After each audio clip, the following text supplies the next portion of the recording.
একবার এক্সট্রিম লেভেলে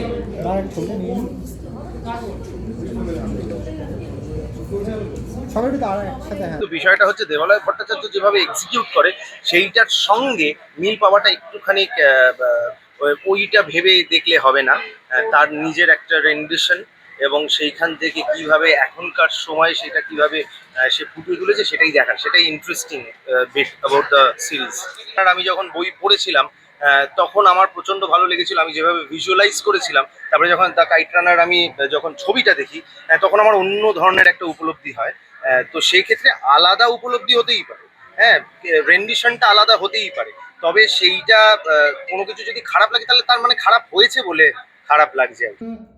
যে সাহিত্য পড়ে, যে রাশিয়ান সাহিত্য পড়ে, তার মধ্যে অন্যতম একটা কাছের উপন্যাস। এবং সবাই যদি জিজ্ঞেস করেন কি গোর্কির মার সঙ্গে কি সম্পর্ক, তাহলে বলবো এই সময়ে আমি আর সৌরভ সত্যি আমাদের মধ্যে একটা অদ্ভুত কানেকশন আছে। আমার সঙ্গে কাজ করতে খুব ভালো লাগে, ওরা আশা করি বলবেও ভালো লাগে। এই চরিত্রটা আসলে একদম একদম অন্যরকম।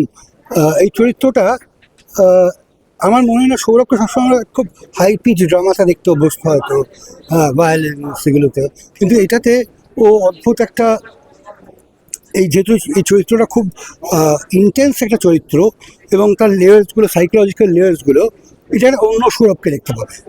এবং ম্যাজিকটা বোধহয় এবার আমার আর সৌরভের না, ম্যাজিকটা এবার অনন্যা আর সৌরভের।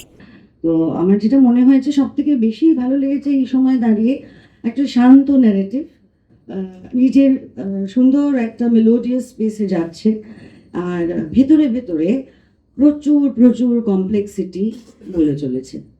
তো মাল্টি লেয়ার আমার মনে হয়েছে, সেটা আমাকে খুব আমার ভালো লেগেছে করতে। থ্যাংক ইউ দেবালয়। আমাদের পরিচালক বলেই দিয়েছেন দেবালয় যে গোর্কির মার গল্পের আঙ্গিক, এবং আমি বলতে চাই অসংখ্য ধন্যবাদ আমাদের টিমের সবাইকে, যারা মানে হার্ট অ্যান্ড সোল করে এই মুভিটাকে, গল্পটাকে দাঁড় করিয়েছেন।